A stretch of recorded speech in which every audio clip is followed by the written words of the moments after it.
A very warm good morning to one and all gathered here. I welcome our most respected chief guest of the day, Professor David J. Wineland, Principal, Reverend Dr. Prashant Palakapalil, CMI, Dr. C.B. Matthew, Head of the Physics Department, Dr. Jimmy Sebastian, and other faculties and students to this auspicious event. It is really a God given opportunity to all those who have gathered here to have a direct interaction with Professor David J. Wineland, to know about his works and his life from himself. It is a dream come true. Now, I invite Dr. C.B. Matthew, Head of the Physics Department, for the welcome speech. Respected Principal Reverend Dr. Prashant Palakapalil, Honorable Chief Guest Professor David J. Winfield, Coordinator Jimmy Sir, IQAC Coordinator Dr. Johnson, dignitaries, my dear colleagues, teachers, non-teaching staff, and my dear students. A warm welcome to you all. May the Sacred Heart of Jesus bless you all in plenty. Today is a great day in the history of Physics Department. We are fortunate to have the Nobel Prize winner 2012, Professor David J. Winefield, with us for an interactive session. This is really a matter of pride and recognition for us. Today, my duty is to welcome all to this function. Our dear principal, Reverend Dr. Prashant Palakapalil, is presiding over this function. He is retiring this year after 10 years of meritorious service. He won 2 Best Principal awards. He is a 100% dedicated person, a social scientist, an environmentalist, a good motivator, and a loving person. On behalf of all of you, I welcome you, Father, to this function.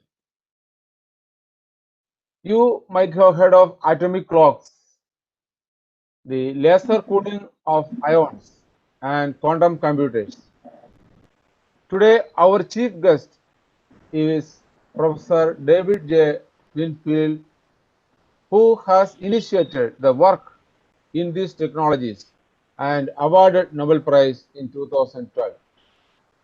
He has started from humble beginnings and reached great heights by sheer hard work and dedication. No words to express our joy of having you in this session for a fruitful interaction.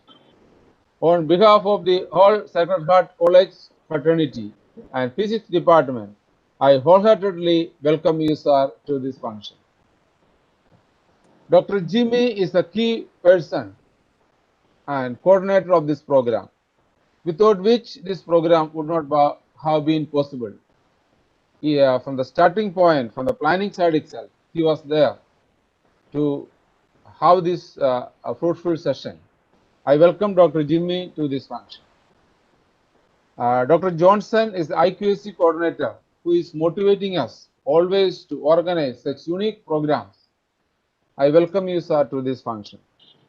I welcome all my colleagues in the physics department, teachers, non-teaching staff, dignitaries, and my dear students from all fields. Let us have a fruitful session ahead. Thank you once again. Thank you. Thank you, sir. Now I invite Reverend Dr. Prashant Palakapalil, CMI, Principal, Sacred Heart College, for the presidential address. Good evening, Dr. Wineland, and good morning, everyone else. I hope all others are from India. I greet you all from the Sacred Heart College. And may our hearts become sacred through such coming together. We prayed through our anthem, "Make us one at heart." And this is a process which is happening even now as we come together. We are far apart, northern hemisphere and this side in the east. We are, but then we are united here in the pursuit of knowledge. There is JNANAM. JNANAM is wisdom and knowledge, and we are in the pursuit. And in the pursuit, we are united. And the technology wonderfully is uniting us. Sometimes we feel that technology is too much and is dividing us apart. We speak about digital divide, but then there is also many and much more positive aspects about technology. And this is now how, in this very odd times, in spite of the odds, we are being united thanks to the technology. So we are blessed by the presence of Professor Wineland, somebody who has contributed to such development of technology in general and adding to the body of knowledge the humanity possesses. Really, really astonishing to understand the intricacies and the mysteries of the nature and the world, time, and how it is being calculated, how 1 second is being calculated. All these are wonderful phenomena to which scientists have dedicated, and we have an epitome of such a dedication in Professor Wineland. We are thrilled and we are really eager to have you here, sir. We feel honored. I hope that this will not be the last time that you will be with us, and I hope that you will be physically here in in Kerala, in Kochi, which is termed generally by the tourism industry as God's own country.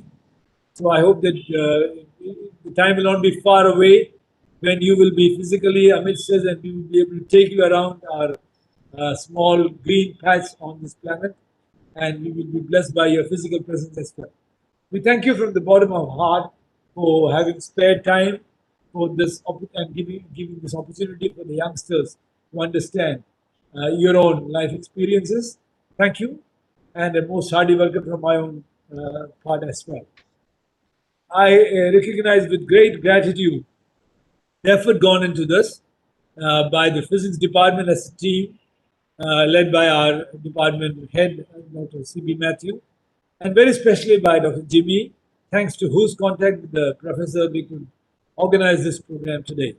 Thank you, and I hope the good work will not be stopped and it will continue and gather further energy for this, and we will have many more of such opportunities. I congratulate you and I wish the gathering the very best. I also recognize the presence of our Dr. Johnson here. He's the Internal Quality Assurance Coordinator. That's a wonderful task and a very tedious task. And thanks to whose initiative and inspiration, such meetings and gatherings are taking place. Thank you, Dr. Johnson and his team. And all those who are here, the students, faculty members, and all others who are eager to learn. Thank you for being here. I think we should have many more of such occasions. And as our college motto says, the righteous heart seeks after wisdom. That seeking wisdom with the righteous heart is what should unite us beyond all sorts of barriers and borders, divisions and distinctions. Then let us be united in this one pursuit and let us together build a better world. I thank all the organizers once again and Professor Wineland once again. And I pray God's blessings upon us through Sacred Heart of Jesus. Thank you very much.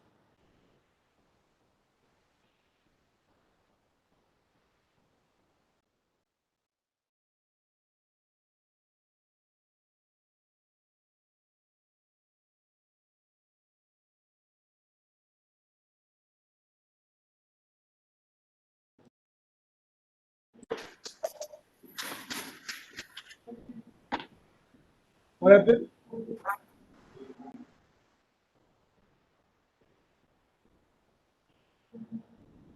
Should I proceed? Jimmy, what's happening? I'm sorry? Jimmy, please. I think you're not audible. Jimmy, you're muted. You're muted. Jimmy, you're muted. Jimmy, you're muted. Johnson, sir. Yeah, okay. This looked that let way me on my introduce, screen. let me introduce you, sir, first. So let me introduce our special guest, Nobel laureate Professor David J. Wineland, or Dave as he is fondly called in the research community. He was born in Wisconsin. He received his bachelor's degree from University of California, Berkeley, his master's degree, and his PhD from Harvard University. His PhD supervisor was none other than Professor Ramsey, who himself was a Nobel laureate. After his postdoctoral work at University of Washington under Professor Hans Delmet, he joined National Institute of Standards and Technology, NIST. He was also a faculty at University of Colorado, Boulder. In 2018, he moved to University of Oregon as a Knight Research Professor. Professor Wineland was the first to use laser cooling technique to cool ions, which had led to a great advancement of high precision spectroscopy and frequency standards. His work has led to atomic clocks with much greater precision. In 1995, he created the first single atom logic gate, the building block of a practical quantum computer. For his work, he shared the Benjamin Franklin Medal with Peter Zoller and Ignacio Chirac. In 2004, he was also the first to teleport information in massive particles by transferring key properties of one atom to another atom without using any physical link. Professor Wineland implemented the most precise atomic clock using quantum logic as a single aluminum ion in 2005. Professor Wineland received the 2012 Nobel Prize for groundbreaking experimental methods that enable measuring and manipulation of individual quantum systems. Recently, his work has led to the present most precise Mercury ion atomic clock, which was launched by NASA to space in 2019. The two great aspects of modern day science and technology, one is navigation, the other is quantum information processing. Professor David J. Wineland has contributed immensely into these two fields. So he is touching us every day to everyone in this world, and also going to create immense development in the future with the advancement of quantum computation. With my whole heart, I want to welcome Professor David J. Wineland.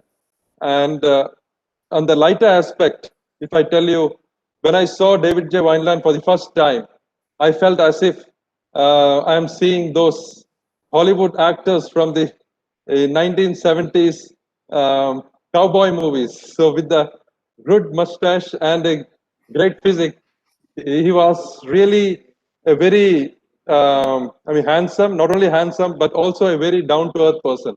And we are very lucky to have him today. Thank you very much, sir. And I invite you to deliver your talk. Thank you very much again for accepting. Thank you, Jimmy. Thanks for both of the nice introductions, and I'm pleased to be here. So I will get started here. Let's see.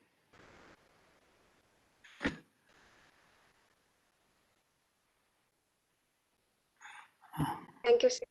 Now I invite Professor David J. Wineland for the talk. I'm sorry? So I should go ahead? Yeah, yes, sir. Please go ahead. Yes. Okay.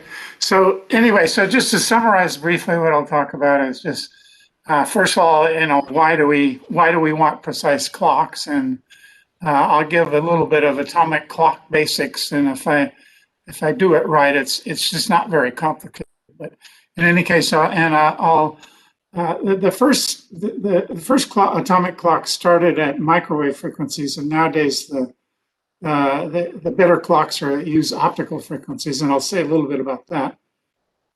And I'll conclude by saying what kind of where we're at right now and what the future might bring. And also give a little bit of personal history, how I got to this point. So for actually clocks have been used for many centuries in navigation. And so the traditional navigation is if we want to find latitude on the Earth, all we do is measure the angle between the level line where we're standing and say a fixed star, a North Star. So in that case, we don't need time to find latitude. But of course for longitude, it's the same principle. But we know, since we're on the rotating Earth, we need to know what time it is, so we know what the angle that we measure between some fixed star and our level on Earth is fixed. And so, just to give an idea, I'm not going to go through this little calculation. It's pretty it's pretty easy to calculate what I've done here, but just to give you an idea of the errors. So if the error on the, say on the, on the surface of the Earth along the longitude would,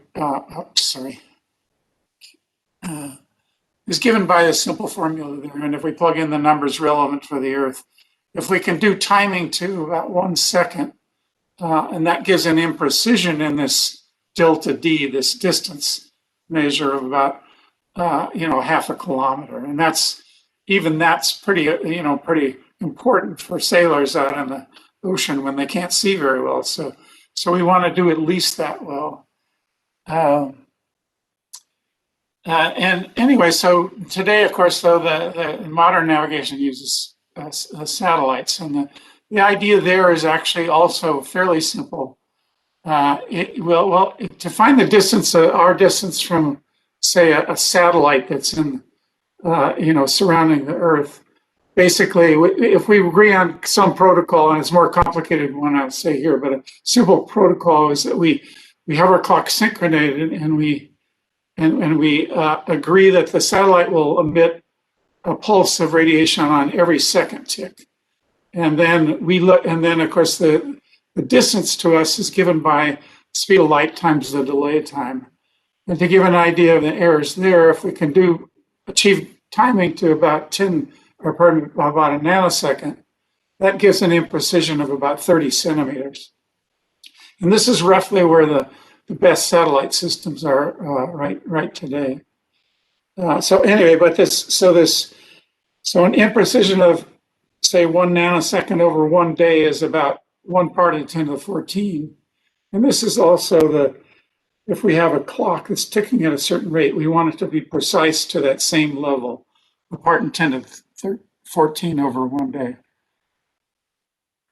So, and of course, the GPS is a little more complicated. We have a network of satellites, but using all the same principle on these different satellites, we can get our 3-dimensional position on the Earth. So, what about clocks? And in some ways, whether you're a physicist or not, you know about clocks. And the basic idea is we have some periodic event generator and a counter. And we just count cycles of this event generator, and then from that we can generate time. And of course, traditionally the idea, or some of the simple ideas traditionally were, of course, there's the Earth's rotation. We know that it rotates once per day. And then later, particularly in the 18th and the 19th century, the pendulum clocks became very good. And of course, the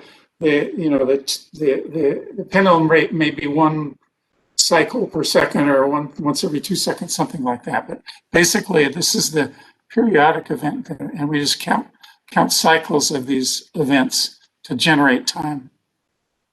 So atomic oscillations act very much like a pendulum clock. And I've chosen here, say, an electric dipole transition in an atom. And of course, in quantum physics, we tend. May I interrupt you, sir? Yeah. Are you sharing a slide, sir? We cannot see the slide. Really? Yes. Could you see my previous slides? No, we didn't see. I thought that really? was the introduction part. Okay, well, I got to figure out what I'm doing here. Sorry about that. Let me try this again.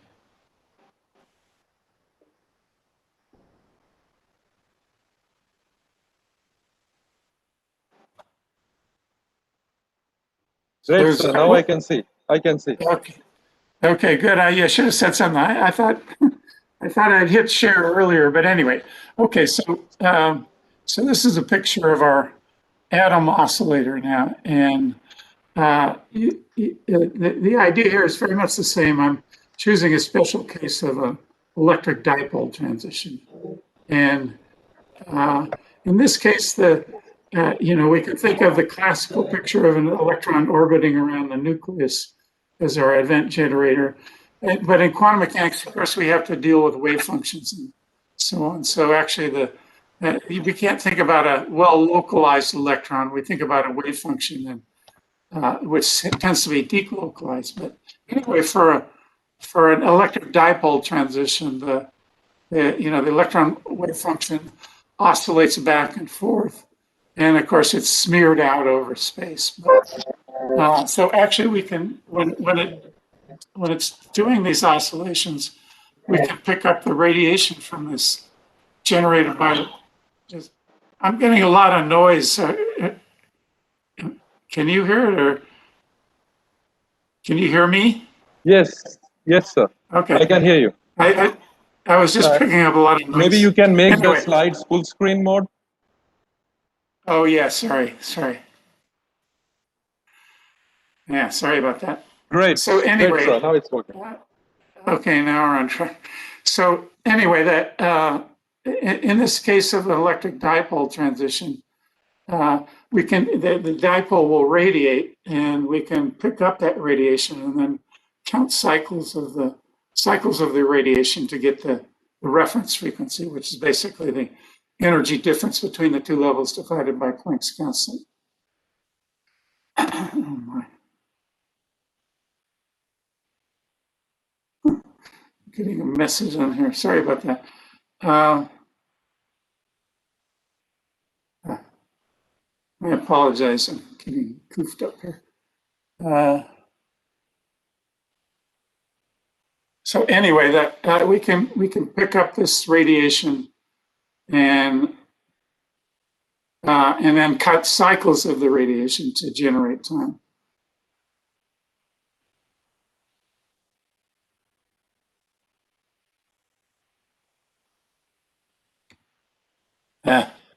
For some reason, I'm getting some message here that I can't get rid of. Okay, but actually, more common. Oh, and I should have said that. So the way that's done is with a maser or laser, and everybody knows about lasers. Actually, masers operate on the same principle. The M in maser just stands for microwave, and they were the first devices that used the lasing idea. And they were demonstrated several years before the first lasers were made. But in any case, they work on essentially the same principle. But a more common way we operate our clocks is that for the two transitions that are of interest for our clock, we start the atoms out in the lowest energy level, and then we apply radiation at the laser frequency or the microwave frequency, and that'll tend to drive transitions between the lower and the upper state. And so we measure then after driving for a certain while, time t, can't get rid of this thing here, t sub r, then we'll measure the probability of the atom being in the excited state. And when the probability is maximum, then we know that our laser or microwave frequencies is equal to the resonance frequency given by the energy difference decided by Planck's constant. And then, so when this condition is met, then we just count cycles of actually the radiation source rather than directly the atoms. And so what's special about atomic clocks? So one thing to compare to is say a pendulum clock. That's a mechanical device, and so I think it shares the problems of all mechanical devices. But anyway, we'll fix on the pendulum. And you learn in your early classes that the pendulum for low amplitudes, the frequency is given by the local gravity divided by the length of the pendulum to the square root, and then divided by 2 pi. And pardon me. And so what about environmental sensitivity? And that we might consider temperature. And in the case of pendulum, the one thing we have to worry about is, of course, if the temperature changes, that may cause the thermal expansion and the length of the pendulum to lengthen a little bit, which will slow the clock down. And to give a good idea, even for the best low expansion materials, which have a coefficient of about a part in 10 to the 8th per degree C, then the frequency sensitivity per degree C is about almost a part in 10 to the 8th per degree C. So if we compare the environment to the environmental sensitivity of atoms, one thing that happens there is we bring in some very interesting physics there. And that is, since our atoms are moving inside whatever container we might have, we learned from Einstein that time runs slow. Pardon me? I'm sorry? Are we okay? Yes, sir. Yes, sir. We are okay. Okay, I just thought someone was. Okay, so anyway, so as I say, what Einstein taught us was that not that the clock runs slower like it does here for some environmental reason. What Einstein taught us was this, profound thing that actually time runs slower for an object that's moving relative to us. Anyway, we can calculate the effect and say for cesium-133, which I'll come back to in a second, the fractional frequency shift per degree C is about a part in 10 to the 15, many orders of magnitude lower than the mechanical clock. And what about reproducibility? I should have said for the pendulum clock, of course, that depends on manufacturing tolerances, the length of the pendulum, for example, and of course depends on the local value of G, and if there's wear in the bearing, then the length will become larger. But the nice thing about atoms is as far as we know, all atoms of a particular car, in the case, say cesium-133, are exactly identical. And the other thing is that atoms don't ever wear out. As long as we keep them in one place, we can continue to use them and their properties don't change. So I mentioned cesium, and actually the thing that defines this universally agreed on definition of the second is based on the so-called hyperfine transition in cesium. And that's where the energy difference in the two levels corresponds to whether the outer electron spin is parallel or anti-parallel to the nuclear spin. That's what gives rise to the two levels in the clock. Anyway, for cesium, that transition is a little over 9 gigahertz. So what about optical clocks? And the thing that's interesting there is that basically for optical clocks, we oscillate rather than being 9 gigahertz, it's now about 10 to the 15th hertz. And the interesting part of that is that it just means that if we can just define any unit of time into even finer divisions because these oscillations occur so much faster. So that's one of the basic advantages of optical clocks based on optical transitions. And let's see. And I can't, somehow it keeps getting blocked on my screen. Oh, there we go. So, and the other thing, nice thing, there's certain transitions in optical transitions in atoms or ions where the spread of the absorption, which is basically given by the inverse of the lifetime of the upper state, can be very narrow. So we can easily, zone in on the central frequency of the transition. So are optical clocks a new idea? And the answer is no. And I ran across this piece of text that it's attributed to James Clerk Maxwell, the inventor of electromagnetism. Anyway, but they wrote that, so that, they can see what they wrote down here, the recent discoveries that indicate that natural pieces of matter, such as atoms of hydrogen or sodium, they were interested in sodium, and all have, they're all identical and alike in every physical property. And therefore, the time of vibration of sodium particle correspond many of the modes of vibration. And there they were thinking of optical transitions. Is known to be absolutely independent of its position in the universe. Remains so. And actually, they can be excused. This absolute position in the universe is not true, but they can be excused because they didn't know about Einstein's general theory of relativity. So I'll come back to that.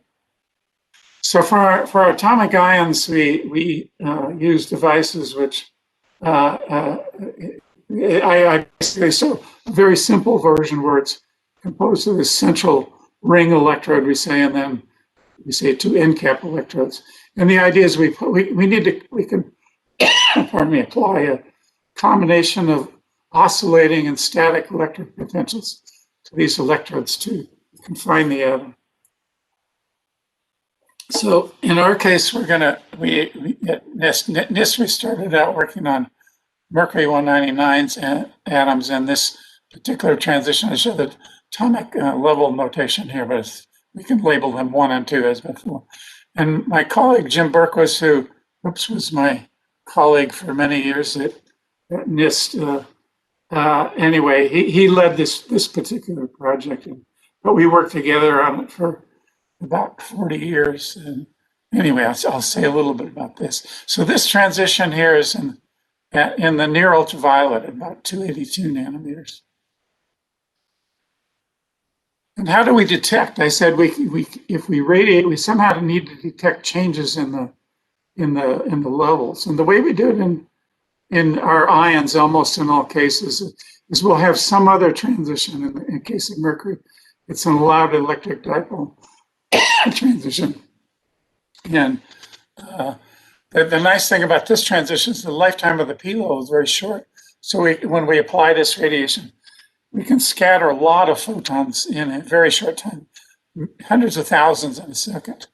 And so the idea is that if we first turn this laser off, and then we start the atom in the ground state, and then if it has made the transition to the upper level, the other clock level, then when we turn on this laser, we won't see any fluorescence. On the other hand, if we're detuned from the resonance of this clock transition, then when we turn on this laser, then we see scattering. And so, and it's very easy to tell with state whether it was the S or the D state that the atom was in, and we can tell with essentially 100% efficiency which state the atom was in. And we can actually make up pictures of our ions. This is a picture of a single mercury ion. Of course, this radiation is in the ultraviolet, so we can't see it with our eyes, but we can, in this pictures here made with a UV sensitive video camera. And so we can easily see a single atom. And just one little interesting thing to point out, that you can see the size of the image here. The size of the atom is actually, as we see it, is limited by optics, and it's actually the actual size of the wave packet that describes the atom is about 500 times smaller than the dot you see there.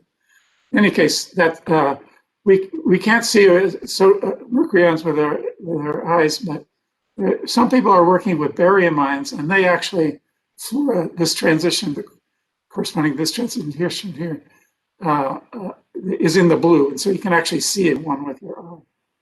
So this transition turns out to be useful to cool the ions, and I won't have time to go into the process. It's actually very simple, but it selectively uses radiation pressure to cool the atoms, so that they only feel the radiation pressure when the atom is moving against the laser and they cool down. Just give you a rough idea. So when we start our mercury ion experiments out, the atoms will start roughly at room temperature, the temperature of the lab, and then this radiation pressure laser cooling brings them down to 1 millikelvin.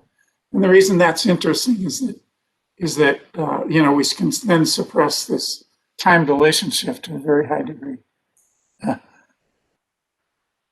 Okay. Anyway, this is a picture in my younger days and all of our younger days. So this was not very long after we had demonstrated this laser cooling, and we're about ready to move on to mercury ions. So I'm not going to go. I described the basic features of how the mercury ion clock works. And I won't go into all the details. There's lots of things we have to think about. But anyway, one of the features about this system are that since we're trapping the first order Doppler shift goes to 0, and that's basically because the average velocity of the atoms by the trapping has gone to 0. So we don't have to worry about first order Doppler shifts. And as I mentioned, the laser cooling suppressed the time dilation shift. And also the apparatus was put in a liquid helium dewar, and there's several reasons for that. Some is that we reduce the background gas pressure. Another important one is actually all these transitions are shifted by thermal radiation, so-called black body radiation, and going to low temperature, it closes T to the T to the fourth. So we highly suppress those shifts as well. So there's many other frequency shifts. And some of the more common ones are ambient electric and magnetic fields that are always around. And I mentioned thermal radiation, the black body radiation. But there's other interesting effects, and I'll come back to Einstein again. And we've already talked about time dilation due to atomic motion. But there's also a second effect that Einstein came up with in his general theory of relativity. And that was he showed that clocks run at different rates in different gravitational potentials. And in fact, if we bring a clock near a massive body, the frequency shifts down. That's why we call it a redshift. And to give you an idea of the size of the effect on Earth, I'm not going to go through this formula here, but let me first tell a little story. It's a very small effect that our clocks are accurate enough now that we have to worry about it. But anyway, so the story is, suppose you had a twin, sibling, and you were separated at birth. And then you live at sea level, your twin lives at Boulder, it's about 1.6 kilometers above the Earth's surface. And it turns out that after 80 years, your twin will only be about a millisecond older than you. So it's an extremely small effect on our human day scale, but it's a big enough effect that we have to worry about with our clocks. And so to see that, what we did is, here's one. We later switched to aluminum ions. They have some properties which are advantageous over mercury, but the ideas are essentially the same as what I described for mercury. Anyway, the real optical clock is not very compact, at least the ones we have in our lab. So there's a lot of laser hardware, and you can't even see it there. But there's near where that arrow is, there's a vacuum system that holds the ion trap and the ion, and there's windows, of course, to let the laser beams in and out. So what in this fun experiment, what we did we measured we had another clock in an adjacent room, and to about a part in 10 to the 18th, there might be a small error in this last digit here, but to about a part in 10 to the 18th, they run it, the ratio of the clocks at the same rate. And that's because in the adjacent clock, it's the same height off the floor. So what we did there for fun, as you can see, James Chow who was in charge of this part of the apparatus. You can see he's put jacks underneath the table that holds the clock. And what he's done here, he raises it up and then up to about 33 centimeters from where it was. And then what we did is we measured the ratio again, and because the higher clock runs faster, we measured the ratio, which is around 40 parts in 10 to the 18th faster for this clock here versus the one in the adjacent one. And actually, just as a little side thing, is that actually the gravitational potential redshifts are not small, and they have to be accounted they have to be accounted for satellites and things like that. And just on the surface of the Earth, the gravitational redshift is about a part in 10 to the 9. And since our clocks are so much more accurate, we have to worry about this gravitational potential redshift. And even on the surface of the Earth, the sun is actually 10 times larger than the gravitational redshift from some of the Earth itself. And just for fun, I looked at what the shift from the Virgo galaxy cluster, and it's far away. It's about 50 light years away, but it's so massive that that its shift is just about the same as the shift from the Earth on the surface of the Earth. Anyway, so just to give an idea that where we're at, the best atomic clocks are now based on optical transitions. And we get down to uncertainties limited by, how well we can measure electric and magnetic fields and residual Doppler shifts and things like that. So we're down now to a level of about where the uncertainty, again, in terms of systematic effects, is about a part in 10 to the 18. And so what's the future? One thing, we probably don't need to, this would allow us to navigate, this gravitational redshift would allow us to navigate down to about a part in 10 to the 8, or part the 1 centimeter scale. And of course, this, we don't need that to go to the store to find out where we are. But actually, one thing people are looking at is that if we measure the relative heights of two locations, maybe separated by a few kilometers, what earthquake experts have shown is that before an earthquake, these relative heights of these two positions separated by kilometer scale changes, and that can be potentially a predictor of earthquake. So anyway, that's a hopeful thing we might hopefully do. Of course, as scientists, we're more interested in seeing some fundamental effects. And one of the things we and other labs have looked at is we have clocks based on different atoms, and their frequencies depend on different ratios of the strength of the basic forces, like strong, electromagnetic, weak, and so on. And so by comparing the frequencies of these clocks based on different atomic species, and we do that over time, years, we can put a limit at least on how constants, what we call the constants of nature are. And so far we haven't seen an effect, but people still think there might be an effect to be discovered. There's been recent proposals to use as a gravity wave passes through a clock, it distorts. If you have two clocks separated by distance, of course, the gravity wave will distort the relative position, and that could be detected by comparing the two clocks. Of course, it's always been a sport in physics to look for deviations from Einstein's theory of relativity, and so far nobody's been able to come up with something that defeats him. But also, I should have mentioned. Also, more recent proposals have come to detect dark matter, and it's similar to how gravity waves might be detected. That dark matter, as it sweeps by an atomic clock, it might cause, potentially there are theories that says it'll slow the clock down due to changing the basic forces. So I'm going to say just a little bit about my own story.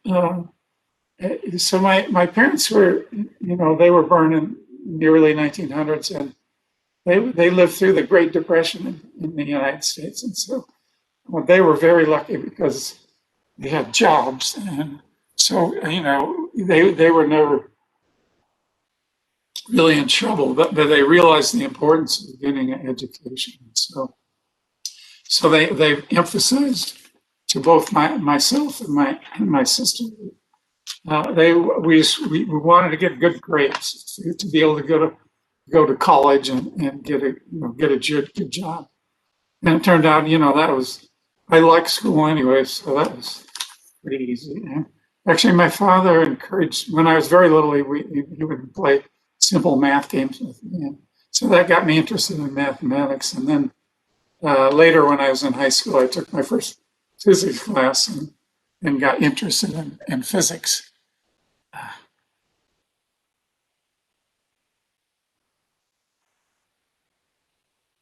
So anyway, my parents were very supportive. So as long as I kept my grades up, I could do almost anything. So anyway, as a kid, I made model airplanes, and I still do now occasionally. But anyway, this was me at an early age, and this was a plane that didn't have any control like they have now. It was just so-called free plane.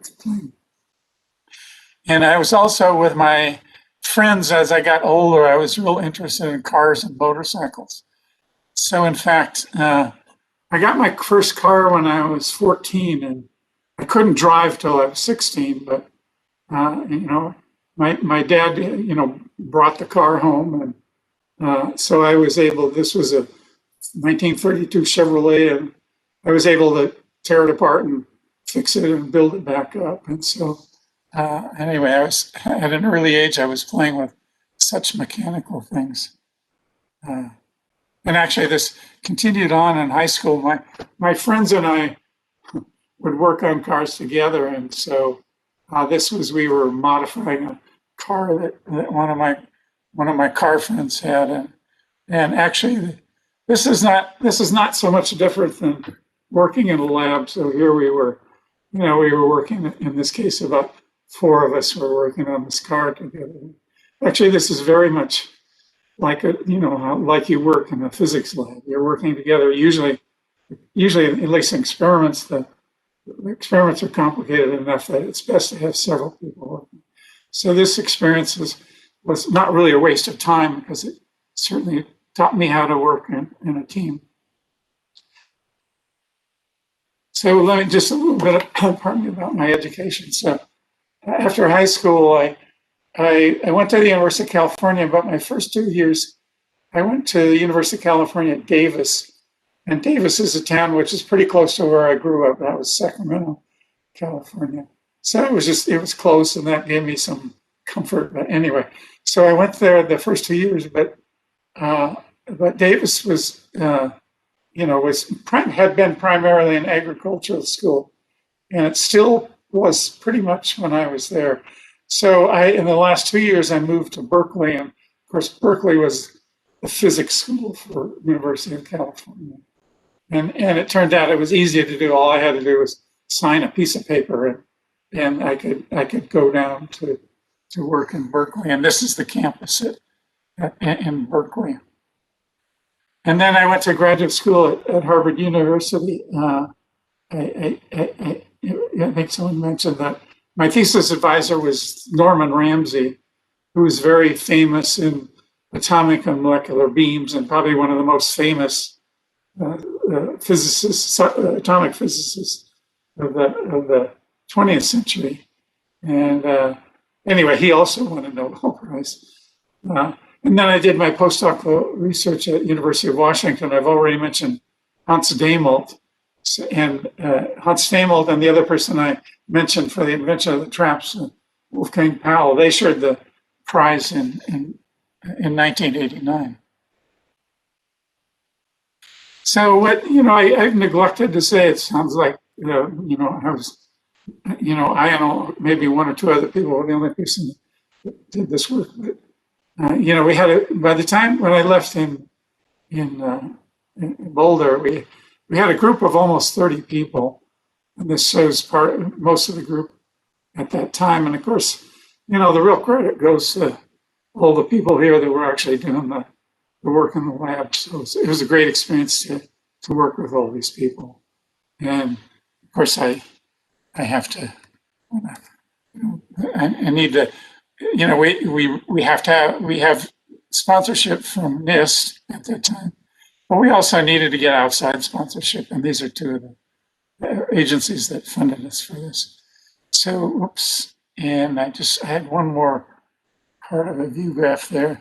And I also wanted to thank, we had really great leadership at NIST, and I would say one of my laboratory director for almost 15 years was Catherine Debbie.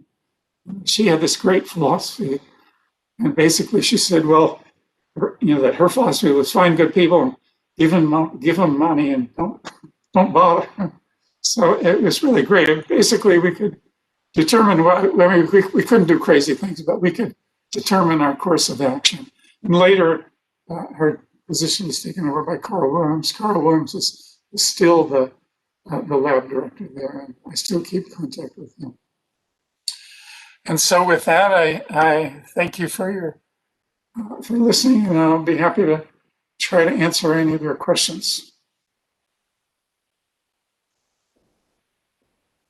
Thank you very much, Professor David Wineland, for that wonderful talk and also the journey through your life. It was really interesting and wonderful.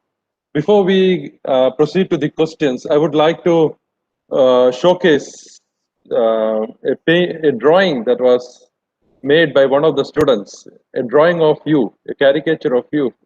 So maybe I would tell her to show it live. So Dalna, if you hear me, can you show it? She was so pleased that you decided to give a talk. Dalna?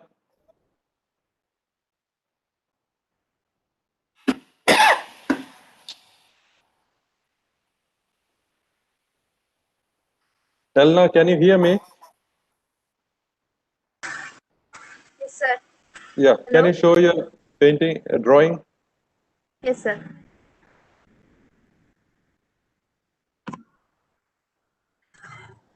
Maybe you have to switch on your camera, webcam.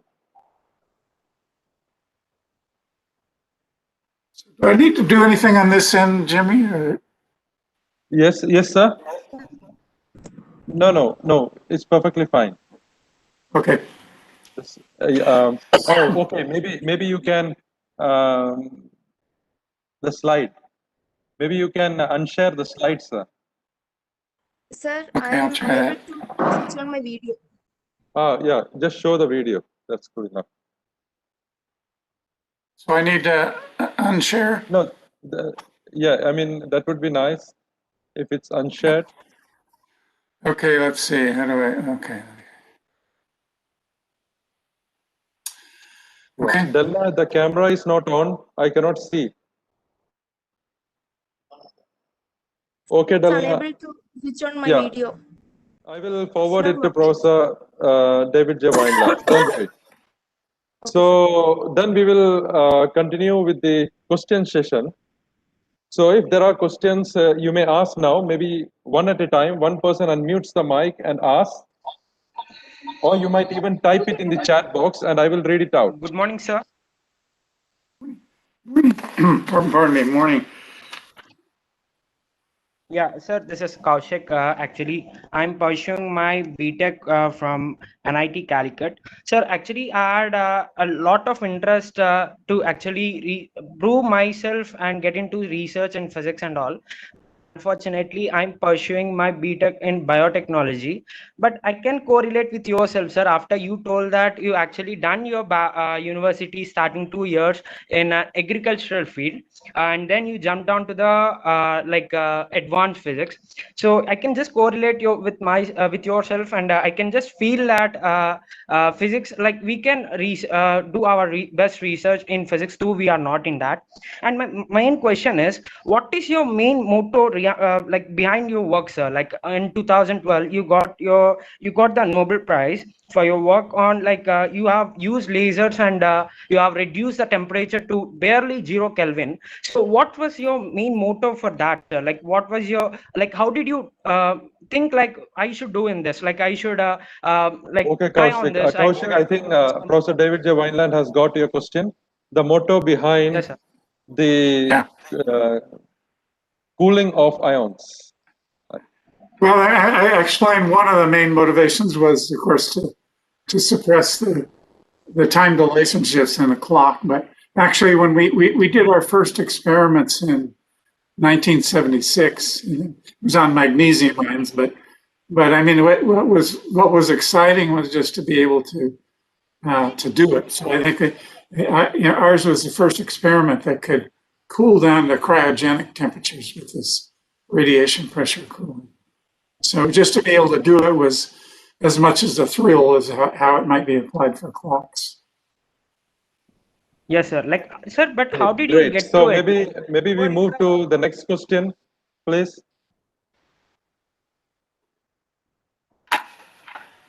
Morning, sir. My name is Abhijit Thomas, and my question actually is what happens to the readings of an atomic clock inside a black hole? don't know. You better ask someone else. You need to ask a cosmologist there. I mean, I can only give a silly answer that I think that the environment would be so hostile that I don't think or clocks would survive, but that's not a very good answer. I don't really know the answer. I can imagine though that the gravitational potential would be just huge, so that would be an issue. Right. The clock will not survive. That's what I'm guessing. That's probably right. Yes, yes, yes. Right. Now the next question, please.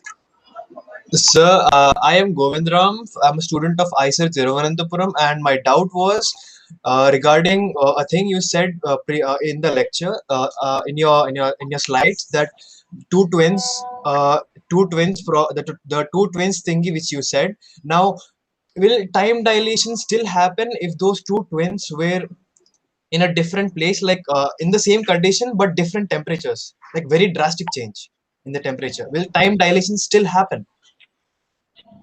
Well, I told you how time dilation, works in an atom just because of the movement.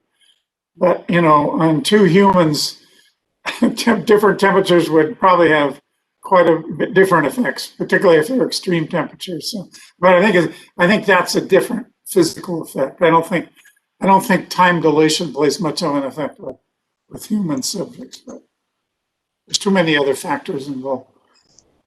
Yes. Thank you, sir. Right. Good morning, sir. Am I audible? Yes, yes, please. Okay, sir, I'm a student of English literature, so I was really interested in the concept of time. So, time was seen by Einstein as relativistic. So, sir, could you theoretically point out any relationship between time and timelessness?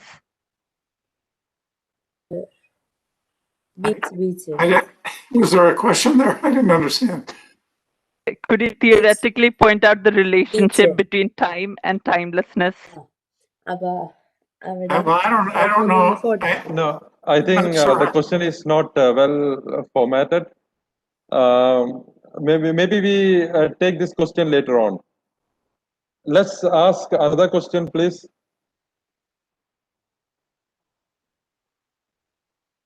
Good evening, sir, and good morning to all. I'm Hari Krishnan. My question is there a nuclear clock? If yes, will that be better than atomic clocks? A nuclear clock? Yes. Is that what you're? Yeah. Well, you've done some of the reading. Yeah. Some of my colleagues in the atomic clock where they're working on nuclear transitions. Right now, though, they're using transitions that they can access with optical light. So there's very special transitions.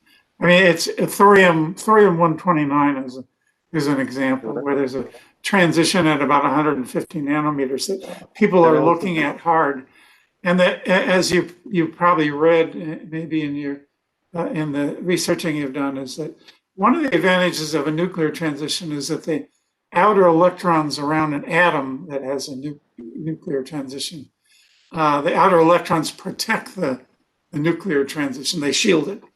And so one of the things people are looking for is that any shifts from electric and magnetic fields would be highly shielded by the electron cloud. And so that's one of the attractions. But I think, right now nobody's really made a clock yet that works on a nuclear transition. So I think the excitement right now is just to be able to do it. I mean, nobody's seen a nuclear transition at high precision. And so I think people are really excited about that possibility. So I think now the youngsters can take that challenge up. What's that? The youngsters can take that challenge up and work in that field. Some of the old guys are too, but just not me. Okay. So now the next question, please.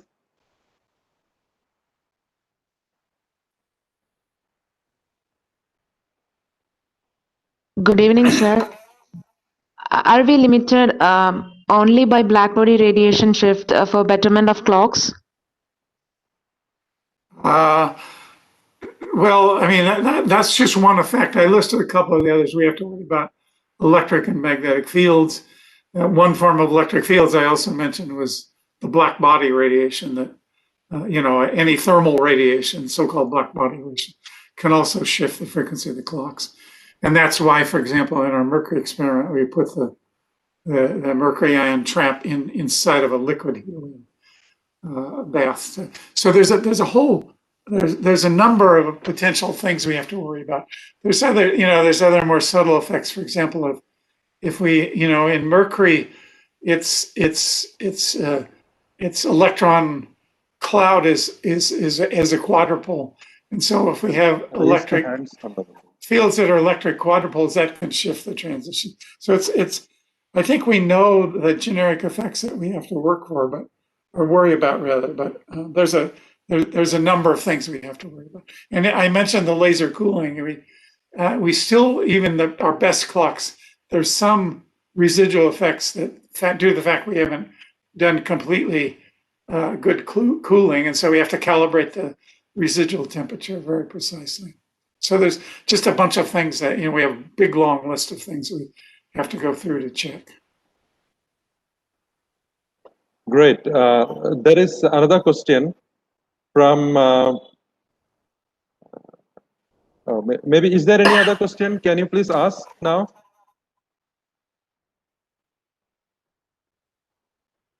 Good evening, sir. My name is Marilyn. My question is there some other technology that will replace GPS? I'm not probably the best one to ask, but it has, my guess is it won't happen soon because it has so many advantages over other methods. So I think it's going to be around, for a long time. And even if it's not satellites, in the end, you have to somehow do communication between sites, and that most likely done with electromagnetic radiation. So I don't think, even if satellites are replaced, I would guess that that'll be a long time before we get there because it's so good compared to anything else we have. Great. So there is one more question. This is from Adityan. Here he's asking, you had said that height can change age between twins. If that is the case, will frequent air travelers' age appreciably changes when compared to earthbound observers? Well, I think from the numbers I gave you, for a person that lives 1.5 kilometers higher than you, for their whole life, it's a millisecond. So I think on any practical scale, air travel is not going to make any difference in how we perceive our lives. Noticeable difference. Okay. Now, is there any other question? Good morning, Mr. Wineland. Yes, we can hear you. Yes. So my question to Mr. Wineland was that what role do precision instruments like atomic clocks, the principles that work behind them, what role do they play in quantum systems like quantum processors and quantum computers? Actually, one thing that's kind of interesting is, although we use different ions for clocks than we do for our quantum bits based on ions, all the operations we do are almost always the same. We're driving for the qubit transitions, they're like clocks, and we're detecting the changes in the qubits in the same way that we detect the changes in the clock levels.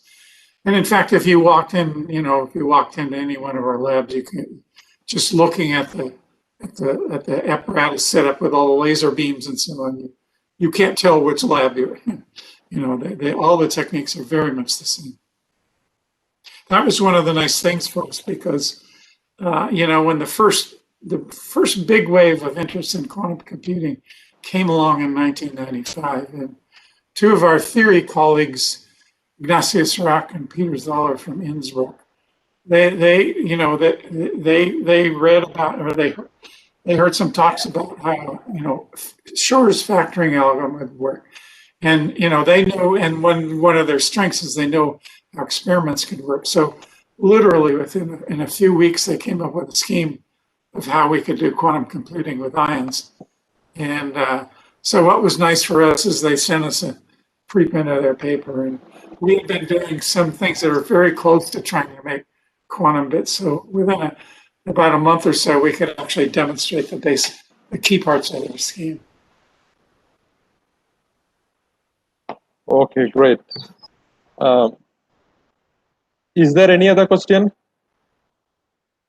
Yeah, good evening, sir. This is Janvi, sir. I'm currently pursuing chemical engineering in NIT Calicut, sir. And my question is, why did you jump from agriculture to physics, sir? What's your motivation behind that? Just ask it again. I didn't quite hear. Sir, you told that you have started your career with agriculture, right? Why did you jump from agriculture to physics, sir? I didn't mean to say that if I said something like that. I just said that the University of California, Davis, it started as an agricultural school. They had all subjects, but they just weren't. Okay, sir. But they just weren't as strong in physics. So, and Berkeley was the physics school in the University of California. So that's why it was easy for me to choose to go there.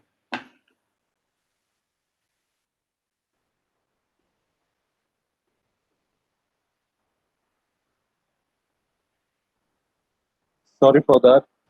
There is, we can take the other next question, please.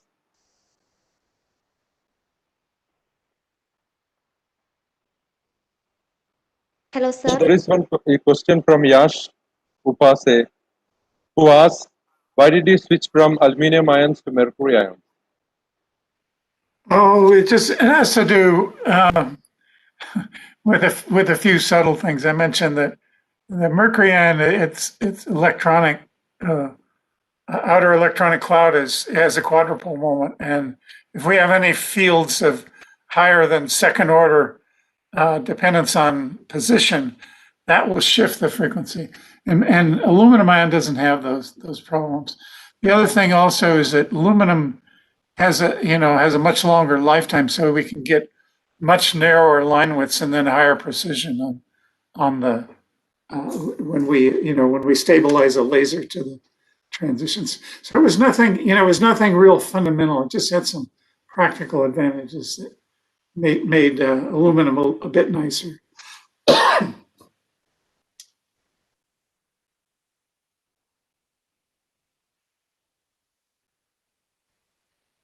Next question, please.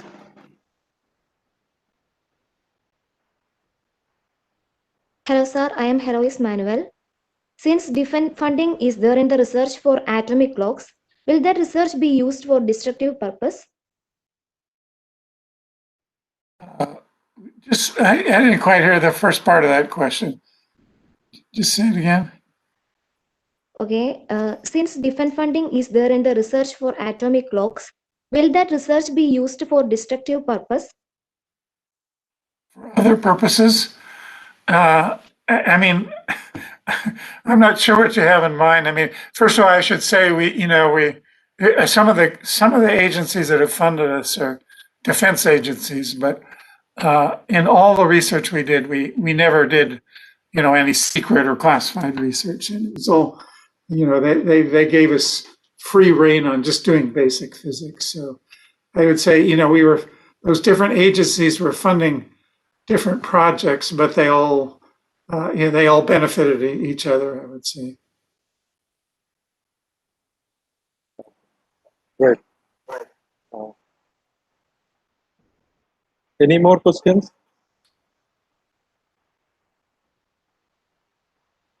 Hello, So maybe sir. I ask one question. Hello, sir. There was this project by Professor Kasavich from Stanford, where he wanted to measure acceleration due to gravity with a very high precision. Maybe you want to comment on that. What is the status of that experiment? Well, I haven't Any followed progress? real closely. I mean, I know the experiment, but that's based on atom interferometry, Yes, yes. and it's a little, it's a bit, the techniques are a bit different than certainly. I mean, we also rely on interferometry. It didn't look like it when we do our clocks, but it's in their case the the interferometers is physically a bit different, and also they're interested in you know obviously that they're interested in separating the wave packets and then re-interfering and looking for the difference in the gravitational shift. So, but I mean, so there's there's certainly a lot of overlaps in the kind of equipment and techniques we use, but the physical foundation is quite a bit different in those experiments than it is in ours. Okay. Next question, please. Hello, sir. Hello. Yes. Yeah, we can hear you. So my question is, what was the main obstacles you have faced during your research, and do you have any messages for future physicists? I'm sorry, I could only understand very little what you said. Jimmy, can you help me out? Yes. The question was, what were the obstacles you faced in your research in physics, and how did you overcome them? Well, I mean, I think like certainly in experimental physics, I think you the typical situation is you can't get the experiment to work the way you think it should. So, there's lots of failures when you're trying to build something up. And actually, I would say that's one of the things I always liked was doing the detective work to try to figure out why an experiment isn't behaving the way we think it should be. But it's just, I mean, it can be very mundane things like there may be some noise and some electronics that's affecting things. Or I mentioned the fact, the clocks are shifted by electric and magnetic fields, and sometimes, we're not very good at detecting those fields. So it's things like that. But there's nothing, I would say nothing profound, but it does involve a lot of careful detective work to figure out what the problems are and then fix them.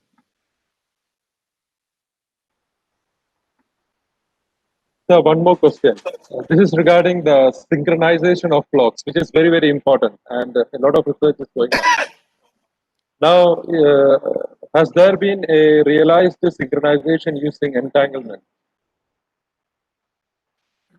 For clocks? Yes, for clocks. Not well. We've done some demonstrations where we can show that groups of atoms, say, but in the same trap, we can make entangled states that perform better than the atoms if we just treat them individually. So we've seen those effects, but I think what people are looking towards now is to be able to entangle atoms over long distances and get advantages in clock comparisons that way. And this work is pretty speculative, but I think there's several of the top groups are working on this, trying to do that. So yes, I think it's coming. It still may be a ways off, but I think it's coming. Thank you, sir. Thank you for that. Is there any more question? We can go for the next question then. So how does time dilation affect you when you're traveling at supersonic speeds? Very little. Anyway, I think, you can calculate it. The fractional shift is basically 1/2 times V over C squared. So you could calculate that number yourself. It's not a very big effect, and it's easy to compensate for it. So you should take that home as a homework problem. You can figure out what it is. Okay, thank you, sir. If no more questions, then we will stop the question answer session. I would like to show Professor David Wineland the sketch that was made by Delna. So I have got the soft copy of that. Yeah. I hope you can see it, sir. Yeah, I can. Yeah, oh, very nice. This He looks was, even better than me. This Very was good, very this good. was made by an undergraduate student here, That Delhi. was very nice. Yeah, very good drawing. Yeah, very nice. Maybe I will tell her to mail you that soft copy. Oh, I appreciate that. Yeah, that'd be nice. Thanks. Okay. That is great. Now, maybe if no more questions are there, we have come to the end of the talk. So I would request. Sir, Yes, 1 minute. I yes. think there are some more questions in the chat box. Can you check it? Okay, let me check in the chat box. I'm gonna just step out for a second, get a drink of water Yes, here. sure, sir. Sure.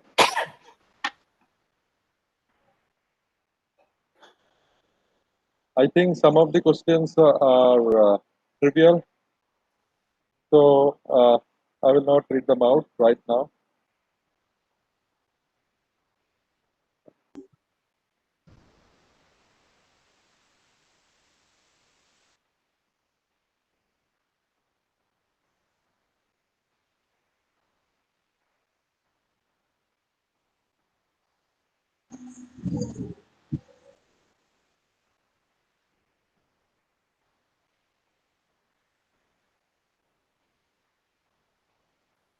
Okay, sorry about that. Yeah. So there is one more question, a question from Abby John. He has said that the latest developments say that chemical interactions can still happen at absolute Kelvin temperature. So how these quantum effects affect the precision of time? Sir, can we incorporate relativity and quantum mechanics? Yes, there is. What was the last part of the question? How does Can we incorporate relativity and quantum mechanics? maybe I didn't understand the entire question. I'm confused. I'm not sure what. Yes. So the question is, latest developments say that chemical interactions can still happen at absolute zero temperature. So how can quantum effects affect the precision of time? Affect the position of time? Yes. Measurement of time. I think don't- that's what he means. I don't see the connection between time and temperature. But that's fine. Then we go to the next question. Um,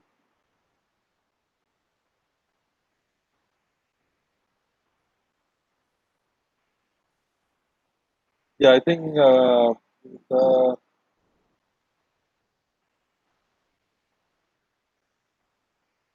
so yeah, a very trivial question. After atomic clock, what next? What's After atomic clocks, what comes next? That's what Arvindan Nair has asked. Well, you mean in terms of clocks, or what research is interesting next? Yes. It will be again a better That's clock. for that's for your students to decide. Yes, yes. Let them decide. There is one another question which is very fundamental or very philosophical. Sir, what are your views about time travel? Just 1 second. I got to plug in my computer here. Sure, It's sir. dying Sure. on. Yeah.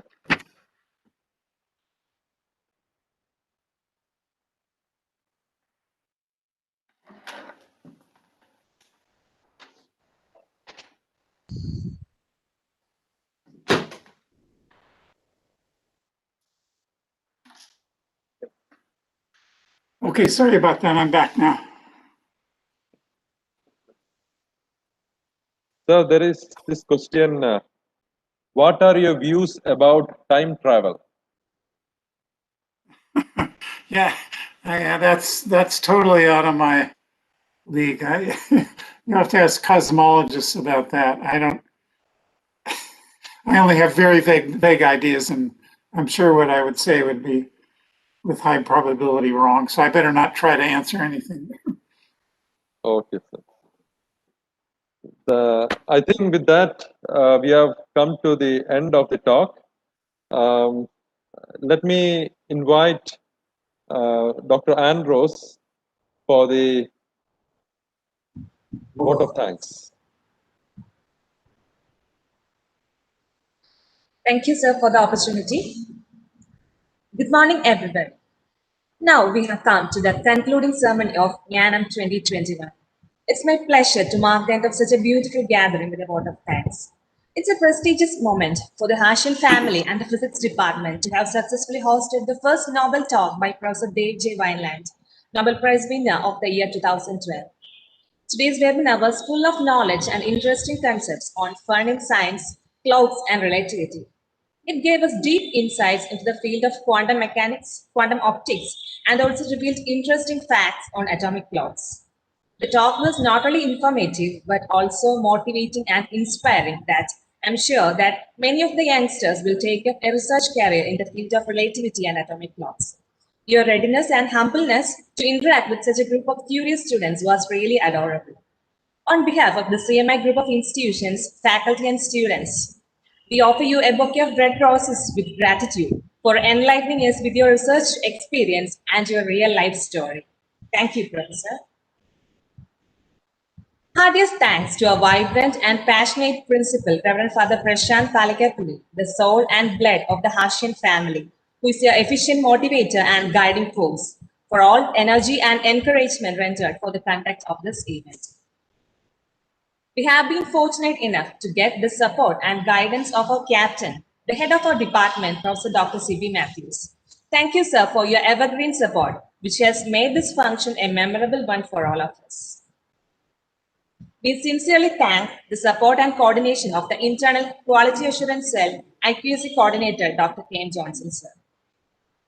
This program would not be possible without the relentless hard work and efforts of the coordinator of this event, Dr. Jimmy Sebastian, sir, which has attracted participation from IITs, ICERs, and research institutions all over India. Thank you, sir, for your hard work and sincere efforts for the benefit of the students. My sincere thanks to the organizing committee and all faculties, Department of Physics, for all support and suggestions for the improvement of the program. Thanks a lot to the teaching and the non-teaching staff, the technical support from the librarian Biju sir, East Campus Vice Principal Professor Dr. S. Francis sir, Assistant Professor Simon Peter sir, for the smooth conduct of the program through WebEx platform. Special thanks to Ms. Nishita for the publicity and promotional works as a public relations officer of the college. I congratulate and thank all the dignitaries, scientists, invitees, and vibrant youngsters for your valuable, attentive, and active participation that marks this function with success. Thank you everyone once again for making it a great success. Have a good day. Thank you. Well, thanks to you, and thanks to Jimmy for hosting me. And I've enjoyed doing this. And I guess I just finished by saying I wish all the students good luck with their, the rest of their schoolwork and their future careers. So. Maybe, sir, you give a task to the first year degree students so that they they have something to look forward to. Maybe tell them to do some small project. You were very good at machines, and you grew up working with systems which had tiny machines to big machines, and then went back to atoms, the tiniest of all. Right.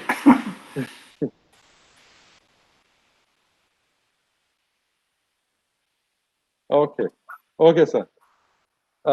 Maybe I tell the students to do some small projects, and maybe I will give a report of that later on in a year's time. Yeah, you ought to let them to decide. I think that, even I would say more generally in the career, you should choose what's most interesting to you. So maybe you can ask them to find something that's interesting to them and, Great. carry out a project on that. That's it. Yeah. Great. I mean, that's a very valuable and very important message from Professor David J. Wineland. Now we have a concluding song. I mean, so maybe Namita, you get in. Thank you, sir, and thank you, ma'am. Now I invite Seenu to wind up this program with Vande Mataram. Sir, am I audible? Yes. Yes, sir. Okay. Vande Mataram Vande Mataram सुजला सुफला मलयज शीतलम् तस्य श्यामलां मातरं Vande Mataram Shubhra Jyotsna पुलकितयामिनी पुल्लकुसुमित द्रुमदलशोभिनी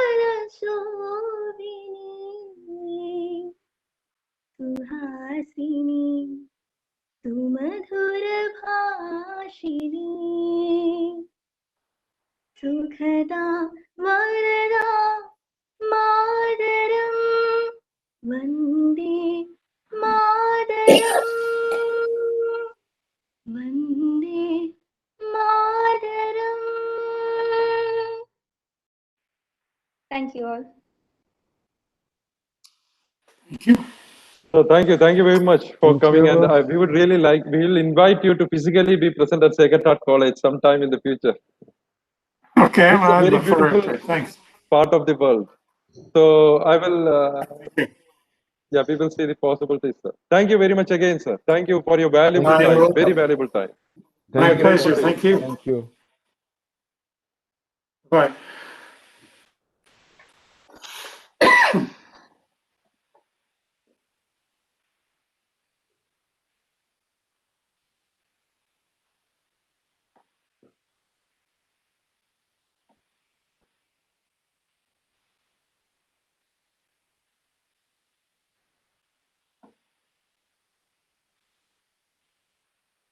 Sorry for it.